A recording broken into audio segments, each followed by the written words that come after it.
पहला दिन होने वाला है कहाँ, पेरिस में हम लोग जा रहे हैं। जब पेरिस के पिक्चर्स गूगल पर सर्च करते हो तो ये आपको दिखाई देता है।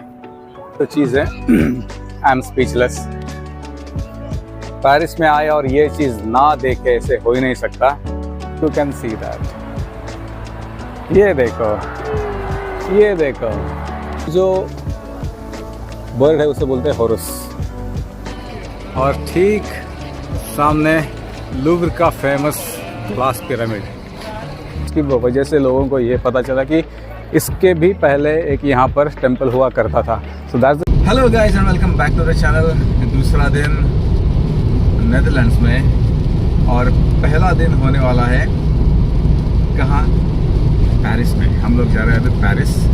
हम लोग अभी एक आधे घंटे में नेदरलैंड्स की बॉर्डर क्रॉस करके एंटर करेंगे बेल्जियम, वहाँ से होकर जाएंगे पेरिस। वेदर पुणे से जब मैं निकला तो ऐसा ही वेदर था, यहाँ आया तो वेदर ऐसा ही है। पर पेरिस में जो वेदर है इट्स रियली गुड, सनी और 25-26 डिग्रीज के आसपास है। और हमारे साथ है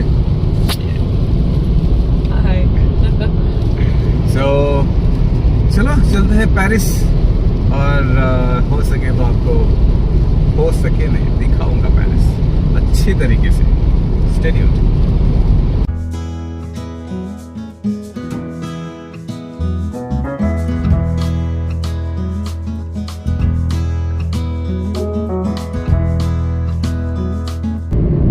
गाइस यहाँ पर देखो एंट्री हो चुकी है बेल्जियम में। सो टाटा नेदरलैंड्स फॉर नाउ, वापस आएंगे पर पहले Paris. Yes and guys we are in France finally after almost 300 kilometres, right? 350। सो अभी यहाँ से जाएंगे पेरिस। पर वेदर यहाँ तो फिलहाल बारिश है, आगे जाके देखते हैं क्या होता है। और यहाँ कार के अंदर में ये और कॉफ़ी। इस वेदर में कॉफ़ी तो बनती है गाइस। बारिश और coffee they are inseparable.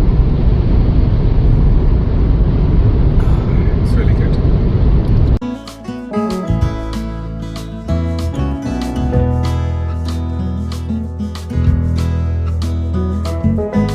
Okay तो बेसिकली फ्रांस में एंटर करते ही हमको लगा पहला टोल प्लाजा। और ये मत समझना कि सिर्फ इंडिया में ही टोल है, टोल यहाँ पर भी है। और ये आप लाइन भी देख सकते हो। हालांकि ये जो आने वाला वीकेंड है ये बहुत ही बिजी वीकेंड है, इसलिए लाइन आप देख सकते हो बहुत। और यहाँ पर ऑलमोस्ट 15 से 20 लेन्स है। It's huge. Guys, we are in Paris. Finally, almost 650 kilometre का डिस्टेंस कवर करके हम पहुंचे हैं पेरिस में। और मेरे पीछे आप देख सकते हो सायरन, मतलब सुन सकते हो। इनको जाने देते हैं आगे, शायद एम्बुलेंस है। गाइस फाइनली पार्किंग मिल गया है हमें, क्योंकि हमने कल ही पार्किंग स्लॉट बुक किया था। आप ऐसे कर सकते हैं, मैं साइट नीचे डाल दूंगा, चेक इट आउट। बट ये एक्चुअली पेरिस नहीं है, ये पेरिस का एक सबब है। नाम कौन सा है वो भी मैं आपको बताऊंगा। पर ये एरिया बहुत ही खूबसूरत है, पॉश है। और मुझे लगता है यहाँ से आईफेल टावर 40 मिनट की दूरी पर है, वॉकिंग डिस्टेंस। तो पहले अकोमोडेशन हमारे एयरबीएनबी के यहाँ पर जाते हैं, थोड़ा सा फ्रेश होते हैं, फिर जाएंगे सिटी घूमने के लिए। Welcome back guys. हमारे अकोमोडेशन में हमने अभी हमारा लगेज ड्रॉप किया है और चलते चलते सिर्फ 2 ही मिनट हुए हैं और हम आए हैं यहाँ पर। मेरे पीछे देखो बहुत ही खूबसूरत बिल्डिंग, यूरोपियन यूनियन का फ्लैग है और उसके साथ साथ फ्रांस का फ्लैग है। इस बिल्डिंग के बारे में मैं थोड़ी सी और ढूंढकर आपको जानकारी दूंगा, पर पहले आप देख लो। It's beautiful building. Camera angle change करता हूँ फिर आपको दिखाता हूँ मैं।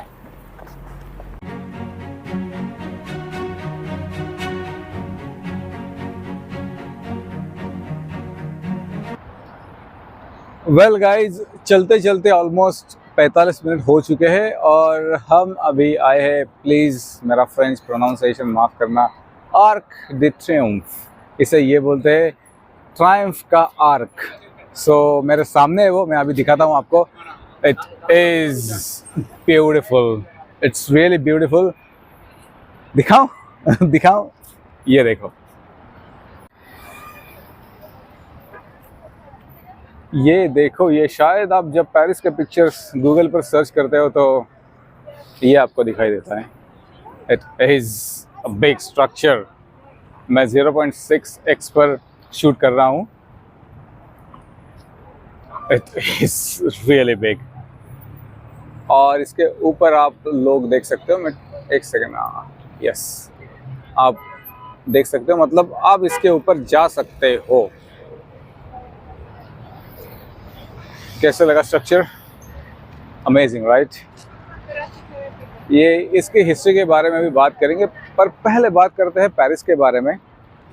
सो बेसिकली एक सेल्टिक ट्राइब थी, पेरिजी उसको बोलते थे। उनके ऊपर से ये जो पेरिस जो नाम है वो पड़ा।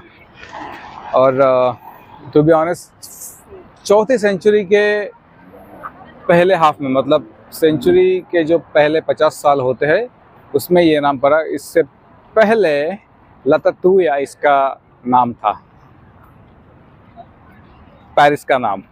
Guys, you can imagine, Paris इसका नाम था ही नहीं पहले, इसका नाम डिफरेंट था। चौथी सेंचुरी में इस जगह को पेरिस नाम पड़ा। So this is the history. और कुछ ऐसी चीज़ें होती है ना कि यार हमको पता ही नहीं होती। ये चीज़ मुझे यहाँ आने के बाद पता चली है। सो आई एम ब्लोन और मेरे ठीक सामने आपको दिख रहा है, बाद में दिखाऊंगा, थोड़ा सा इंतज़ार करो। यहाँ से बस कुछ मिनट की दूरी पर है ये। वेल, मैंने थोड़ा सा प्रोनाउंसिएशन गलत किया। लुटेटिया इसको बोलते थे, पेरिस को LUTETIA इसका आप प्रोनाउंसिएशन कर सकते हो। जो लोग फ्रेंच जानते हैं प्लीज़ कमेंट डाउन बिलो। पर चौथी सेंचुरी में लुटेटिया से चेंज होकर इसका नाम पड़ा Paris. So that's the history of the Paris, पर the city and the capital of love. Guys, अभी हम लोग चलते जा रहे हैं और फाइनली हमको एक अच्छा ठिकाना मिल गया है आइसक्रीम खाने के लिए। मेरे सामने है वो, मैं अभी दिखाता हूँ मैं कहाँ पर हूँ। I am just right behind there. यहाँ पर जो सभी चीज़ें हैं वो है अपना जो पिस्ता होता है ना, मतलब आइसक्रीम भी यहाँ पर पिस्ताशियो का बहुत ही अच्छा मिल रहा है। यहाँ पर एक बहुत ही खूबसूरत फ़ोटो है, मैं आपको दिखाता हूँ, आपको अंदाज़ा आ जाएगा इसमें। सो आर यू रेडी? ये देखो, pistachio ice cream, pistachio waffles, pistachio croissant, coffee and a pancake.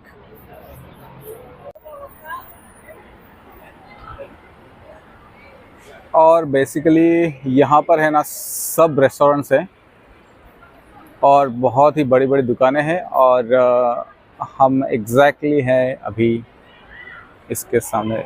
आप अगर फ्रांस आए तो यहाँ की आइसक्रीम आप ज़रूर टेस्ट करना। वेल गाइस, मेरे सामने अभी जो चीज़ है आई एम स्पीचलेस। पेरिस में आए और ये चीज़ ना देखे ऐसे हो ही नहीं सकता। मेरे सामने है आईफेल टावर, देख लो। ये देखो गाइस, जो चीज़ लोग कहाँ कहाँ से देखने आते हैं वो चीज़ मेरे सामने है।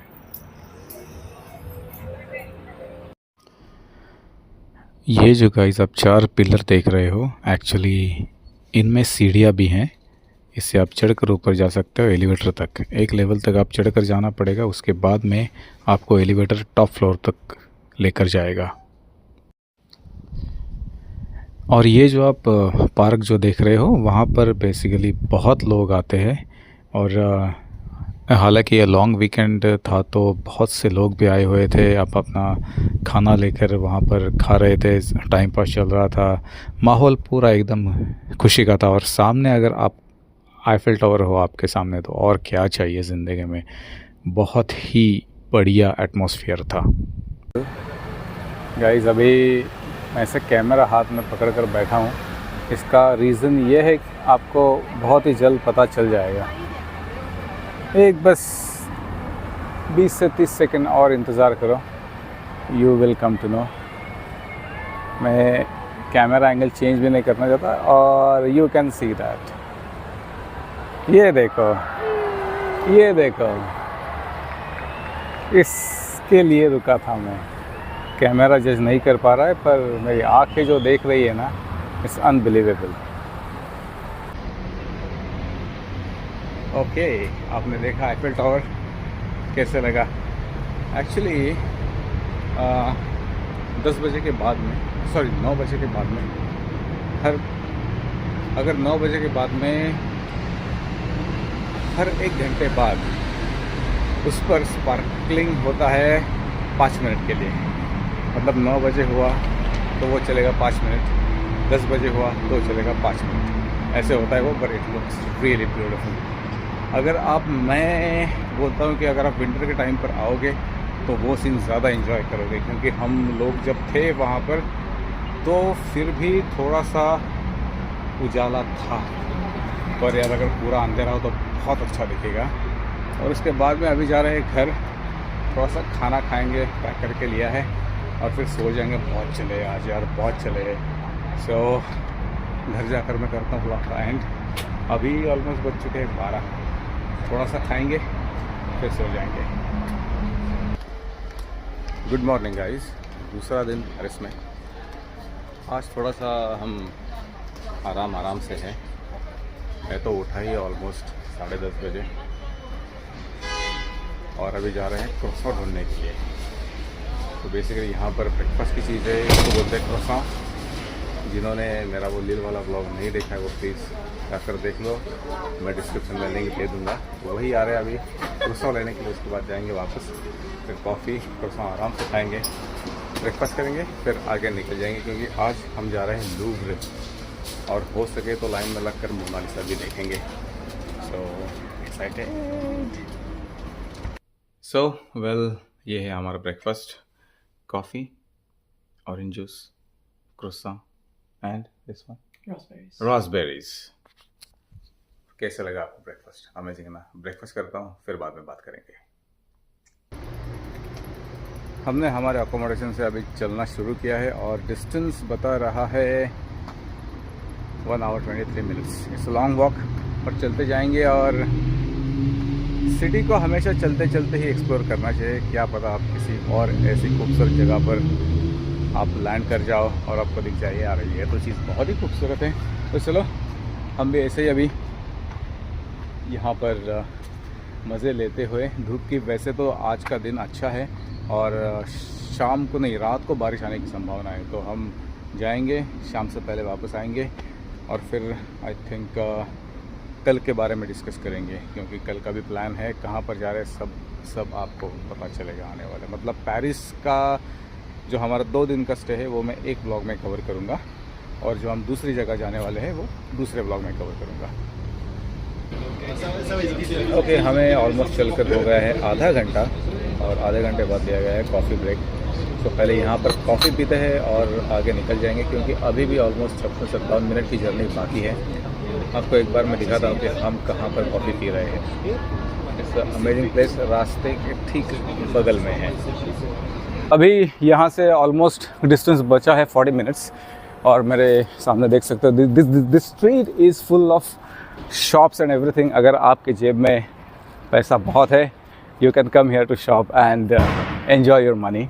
सो बेसिकली ये जो सीधा रास्ता है यही हमको लेकर जाएगा लूव्र, और वहाँ पर जाएंगे। इसकी हिस्ट्री काफ़ी ज़्यादा खूबसूरत है, मैं समझाऊंगा आपको वहाँ जाकर, क्योंकि पहली बार जो लूव्र मैंने देखा वो देखा था मैंने the movie called da Vinci code.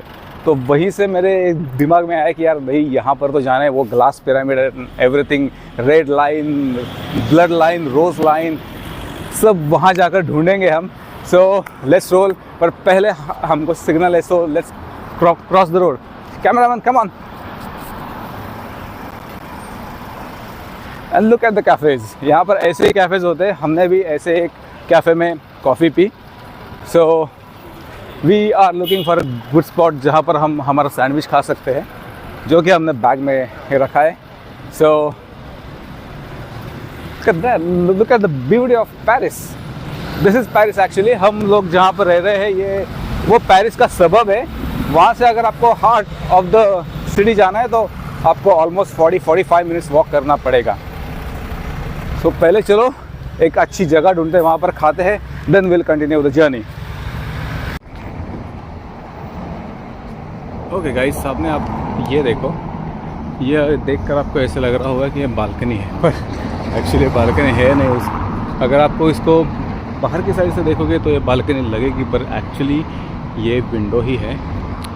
और यही इनका स्टाइल है, क्योंकि बेसिकली स्लैब डालने में मुझे अभी पता चला कि बहुत खर्चा होता है, तो इसलिए वो लोग वो करते नहीं है। और ये दिखता भी अच्छा है। अभी बहुत से जो देश है वो ये स्टाइल कॉपी करने लगे हैं। बहुत अच्छा दिखता है और जगह कम लगती है इसलिए। वेल गाइज, अभी ऑलमोस्ट 20 मिनट ही बचे हैं और मेरे सामने कुछ ऐसा नज़ारा दिख रहा है मुझे, जो मुझे ये एहसास दिला रहा है कि लूव्र यहीं पर है। हम लोग उस रास्ते से आए, पहले हम गए थे एक पार्क में, वहाँ पर थोड़ा सा खाया, सैंडविच लेकर आए थे। और यहाँ पर एक ध्यान रखना बहुत ज़्यादा ज़रूरी है, क्योंकि अगर आप जब पब्लिक प्लेस में हो या फिर टूरिस्ट प्लेस में हो, टूरिस्ट प्लेस में ज़्यादा हो, और अगर आप शूट कर रहे हो तो इट्स एब्सोल्युटली फाइन, बट आप अगर पब्लिक प्लेस पर हो तो आप थोड़ा सा ध्यान रखो, क्योंकि यहाँ पर फ्रेंच लोगों को ये राइट है कि अगर उनके परमिशन के बिना आप उनको अगर वो आपके वीडियो में आते हैं तो वो आपको सू कर सकते हैं, कोर्ट में ले जा सकते हैं। So guys please be careful. तो इसीलिए मैं अभी आया हूँ। इट्स अ टूरिस्ट प्लेस, यहाँ पर आप बिंदास व्लॉग कर सकते हो, it's not a problem at all. और जैसे कि मैंने आपको कहा, हम लोग वहाँ से आए हैं और यहाँ आते ही सामने कुछ ऐसा नज़ारा है। इससे बोलते हैं ओबेलिस्क, और वो बहुत ऊंचा है। और ऐसे जो ओबेलिस्क है वो इटली में काफ़ी पाए जाते हैं। और मैंने इसे सुना है guys, I am not sure कि इटली के जो ज़्यादातर ओबेलिस्क है वो रोमन्स ने इजिप्ट से लाए थे। मैंने ऐसे कहीं पढ़ा है। अगर मैं गलत हूँ तो प्लीज़ कमेंट डाउन बिलो, या फिर मुझे आप रेफरेंस दे दो ताकि मैं और उस पर स्टडी कर सकूँ। पर this is how it feels. यहाँ पर काफ़ी ज़्यादा ऐसे ऑफिशियल बिल्डिंग्स काफ़ी है, क्योंकि यहाँ पर सायरन्स भी बहुत चल रहे हैं। मतलब मैंने पिछले आधे घंटे में कम से कम 10-12 सायरन सुने हैं। सो looks like a very important area. तो चलो यहाँ से भी आगे हमको जाना है लूव्र की तरफ। Let's go there. चलते चलते अभी ठीक ओबेलिस्क के नीचे आ गए हूँ। और जो मैंने कहा था कि इटली में जो ओबेलिस्क पाए जाते हैं उन पर वो काफ़ी जो ओबेलिस्क लाए हैं वो उन्होंने इजिप्ट से लाया। और ये भी क्योंकि ये जो सिंबल्स आप देख रहे हो, एक सेकंड में आपको जूम इन करके दिखाता हूँ। ओके, सो ये जो पूरे सिंबल्स है ये इजिप्शियन सिंबल्स ही है। मैं सिर्फ एक ही सिंबल जान सकता हूँ, वो जो बर्ड है उसे बोलते हैं हॉरस। सो आई थिंक ये ओबेलिस्क भी इजिप्ट से ही लाया गया होगा। गाइस, वो है ओबेलिस्क और ठीक इसके सामने है ये ब्यूटीफुल फाउंटेन। अमेजिंग। और इसका कलर देखो, ग्रीन है। यहाँ पर इसकी थीम मुझे लग रही है कुछ ग्रीक थीम है, क्योंकि मुझे ग्रीक गॉड्स दिख रहे हैं। ये जो है वो ज़्यूस है और इसके ऊपर है वो आई बिलीव इट्स मेडूसा। सिर्फ ये देखो, मैं कुछ भी नहीं बोलूँगा, आप सिर्फ ये देखो। Look at this. और ठीक सामने लूव्र का फेमस ग्लास पिरामिड। कैसे दिख रहा है प्लीज़ कमेंट डाउन बिलो।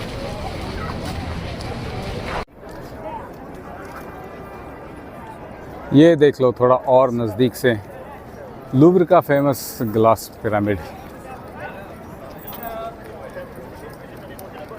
ये जो म्यूज़ियम है एक्चुअली ये लूवर नाम का पैलेस है। इस पैलेस के नाम से इस म्यूज़ियम को ये नाम दिया गया है। और पैलेस कुछ ऐसा दिखता है, यहाँ से चालू करते हैं। बहुत बड़ा पैलेस है ये। यहाँ आया अपना ग्लास पिरामिड, फिर ऐसे घूम के यहाँ से यहाँ ये, और ये जाता है वहाँ तक। ओके वेल गाइस, तो लूवर की एंट्री मेरी लाइफ में ऐसे हुई कि मैं तब FY या SY BCom में था। और उस टाइम की बात है जब रिलीज़ हुआ था दा विंची कोड मूवी। तो हम लोग, मैं और मेरा एक दोस्त है अमित नाम का, हम लोग आए मॉर्निंग शो देखने के लिए दा विंची कोड का। तो हम लोग बहुत से कॉमर्स के स्टूडेंट, मॉर्निंग शो फ़र्ज़ बनता है जाना, तो हम लोग आए। तो हमने सोचा कि यार कुछ नई मूवी देखते हैं। और ये जब मूवी स्टार्ट हुई तो बेसिकली ये मूवी स्टार्ट होती है यहाँ से और ख़त्म भी होती है यहीं से। और मैंने उस टाइम सर्च किया तो मुझे पता चला कि ये लूवर है। तो उसी टाइम से मुझे यहाँ पर आना था। ये बात है 2004 या 5 की, जब दा विंची कोड आया था तब। बहुत टाइम लगा यार आने में पर finally we are here now और काफ़ी अच्छा लग रहा है। इट्स लाइक ये चीज़ बहुत दिनों से मेरे बकेट लिस्ट में थी, जो अब जाकर पूरी हुई है। सो लूवर चेक्ड, अमेजिंग, बहुत बढ़िया फीलिंग है। वेल गाइस, अभी लूवर को बाय बाय करने का समय आ चुका है। बज चुके ऑलमोस्ट 3:45, 3:45। और सूरज देवता आज कुछ ज़्यादा ही मेहरबान है। बहुत गर्मी लग रही है। और मेरा जो ये ना, मैं आपको बाद में दिखाऊंगा, ये और ये साइड पूरी पसीने की वजह से गीली हो चुकी है। तो अभी जाएंगे थोड़ी देर कहाँ पर, तो बैठेंगे, थोड़ा सा चिल करेंगे, फिर आगे की जर्नी कंटिन्यू करेंगे, क्योंकि और एक लैंडमार्क अभी बाकी है। वेल फाइनली गाइज, जो मेरे सामने चर्च है इसका नाम है नोत्र डैम। अभी इसका कंस्ट्रक्शन चालू है, कुछ तो उसकी मरम्मत चल रही है। कैमरा एंगल चेंज करता हूँ, आपको दिखाता हूँ, फिर इसके हिस्ट्री के बारे में बात करेंगे, क्योंकि ये भी बहुत ही बड़ा स्ट्रक्चर है। और मेरे सामने तो बस है, उनको भी जाने दो, फिर आपको मैं दिखाता हूँ। पर देखने लायक चीज़ है, बहुत अमेजिंग। ये है नोत्र डैम चर्च। इसका जो डोर है, ये इसकी हाइट है 40 मीटर। और टोटल जो स्ट्रक्चर है वो पूरा अंदर तक जाता है। मैंने ये जैसे कहाँ क्रेन्स आपको दिख रही है, मरम्मत चल रही है इसकी। Just look at this. ये मैं और ये नोत्र डैम चर्च। चलिए इसकी बात करते हैं। बेसिकली ये चर्च से पहले यहाँ पर एक स्ट्रक्चर था, जिसे रोमन्स जो थे वो कहते थे ये जुपिटर का टेम्पल इन्होंने बनाया था वहाँ पर। सो बेसिकली ये पता कैसे चला कि इस चर्च को बनाने के लिए उसके जो खंबे थे, उसके जो पिलर्स थे वो यूज़ किए हैं। उसकी वजह से लोगों को ये पता चला कि इसके भी पहले एक यहाँ पर टेम्पल हुआ करता था। So that's the story. और वो जो टेम्पल था वो क्रिश्चियनिटी पेरिस में आने से पहले से वो टेम्पल था। क्रिश्चियनिटी पेरिस में आने के बाद में वो टेम्पल की जगह ये चर्च बनाया गया। सो ये है हिस्ट्री ब्रीफली। और ऐसे ही अगर आप कंटेंट पसंद कर रहे हो हिस्टोरिकल थोड़ा सा, तो प्लीज़ कमेंट डाउन बिलो, तो मैं ऐसे खास इंटरेस्टिंग वीडियोस आपके लिए बनाता जाऊंगा। पहले थोड़ा सा चलते, छाँव में खड़ा होता हूँ यार, बहुत धूप है। और ये देख लो, पूरा पसीने से तरपतर। चलो छाँव में। सामने देख रहे हो वो है हमारा आज का आखिरी डेस्टिनेशन। Look at that. इसका नाम क्या है मैं आपको थोड़ी ही देर में बताता हूँ। और फ्रेंच में नहीं प्रोनाउंस करूँगा, क्योंकि मुझे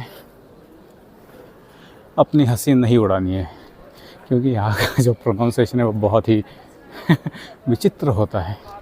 स्पेलिंग विचित्र होता है, प्रोनाउंसिएशन बहुत विचित्र होता है। सो चलो उसके पास चलते हैं, फ़ोटोज़ वगैरह खींचते हैं। आपको वहाँ पर जाकर मिलता हूँ मैं। ये सबसे अच्छा एंगल मुझे मिल गया है। सो बेसिकली इस बिल्डिंग को बोलते हैं पांथेयॉन, और अगर इसका कंस्ट्रक्शन देखा जाए तो एक चर्च जैसा कंस्ट्रक्शन है इसका। हालांकि अगर आप गूगल पर सर्च करोगे तो इसका जो कंस्ट्रक्शन का स्टाइल है वो चर्च ही उभर कर आएगा। और ये जो एरिया है इसे बोलते हैं लैटिन क्वार्टर, और ये जो बिल्डिंग है ये लैटिन क्वार्टर के ख़ास बीचों बीच खड़ी है। और इसका एक ख़ास बात यह है कि बेसिकली इसका कंस्ट्रक्शन शुरू हुआ 1757 में और कंस्ट्रक्शन कंप्लीट हुआ 1790 में। मतलब 33 साल लगे इसका कंस्ट्रक्शन कंप्लीट होने में। और सबसे ख़ास बात ये 1781 में ऑलरेडी चालू हो चुका था, पर उसके 9 साल बाद भी कुछ ना कुछ एडिशन इसमें लोग करते गए और फाइनली जाकर ये बिल्डिंग बनी है। अब देख लो वहाँ पर एक फ्रांस का फ्लैग भी है। It's a big building. थोड़ा सा रिसर्च करने के बाद में एक चीज़ मुझे और पता चले कि पांथेयॉन जी ये जो स्ट्रक्चर है ये आपको रोम में भी देखने को मिलता है। हालांकि the biggest difference between the Rome and Paris is Rome के जो रास्ते हैं वो बहुत छोटे और पेरिस में रास्ते बहुत बड़े बड़े हैं। सो इसलिए अगर आपको रोम में ऐसी जगह सर्च करनी है तो आपको चल कर जाना पड़ेगा, कार में आप नहीं जा सकते। सो एंड यहाँ पर आप आराम से कार से आ सकते हो। आप देख सकते हो रोड्स बहुत बड़े बड़े हैं। यहाँ से अब मेरे सामने बस गई है और वहाँ एक बस आई है। So it's something really the biggest difference between the Paris and the Rome. Well guys, मैंने कल आपको प्रॉमिस किया था कि इस व्लॉग का एंड मैं कल ही करूँगा, पर हो नहीं सका। बहुत चले यार, ऑलमोस्ट 25 किलोमीटर चले कर पैरों की हालत ख़राब हो गई। पर मैं अभी दूसरे दिन वेट कर रहा हूँ और आज के दिन कुछ वेदर ने ऐसे गुड मॉर्निंग किया है हमारा। बारिश आने की पूरी संभावना है, पर यहाँ से हम जा रहे हैं। पर पेरिस गाइस, एक बात करना मैं चाहता था। मैंने यहाँ पर बहुत से ना होमलेस लोगों को देखा। मतलब है यहाँ पर भी, मतलब देखा जाता नहीं उनसे, क्योंकि उनके पास वो एक होते हैं बैठे और उनके साथ उनके कुत्ते। मैक्सिमम टाइम मैंने 10 में से 8 लोगों के पास ना जानवर देखे, मतलब कुत्ते देखे। बहुत दुख हुआ टू बी ऑनेस्ट। और मैं कुछ ज़्यादा इसके बारे में बात नहीं करना चाहता, क्योंकि हर एक जो देश है इसकी परिस्थिति अलग अलग होती है। पर ये देखकर थोड़ा सा दुख होता है। मतलब अरे यार, यहाँ पर एक सामने लुई विटॉन और प्राडा ऐसे बड़े बड़े ब्रांड के शोरूम से, और उनके ठीक सामने एक होमलेस आदमी या औरत उनके कुत्ते के साथ बैठा है। बहुत आयरॉनिकल चीज़ है ये। पर गाइस एनीवेज, हम लोग यहाँ पर खुशियाँ बांटने के लिए आए हैं। सो खुशियाँ बांटेंगे। और इसी नोट पर मैं करता हूँ ब्लॉग का एंड। उम्मीद करता हूँ पेरिस आपको अच्छा लगा होगा। अगर मैंने जो कुछ आपको दिखाया, जो कुछ बताया उन चीज़ों के बारे में वो अच्छा लगा है, तो please consider subscribing to my YouTube channel, which of course Fit to See Vlogs. I will see you in the next one. Until then, ciao.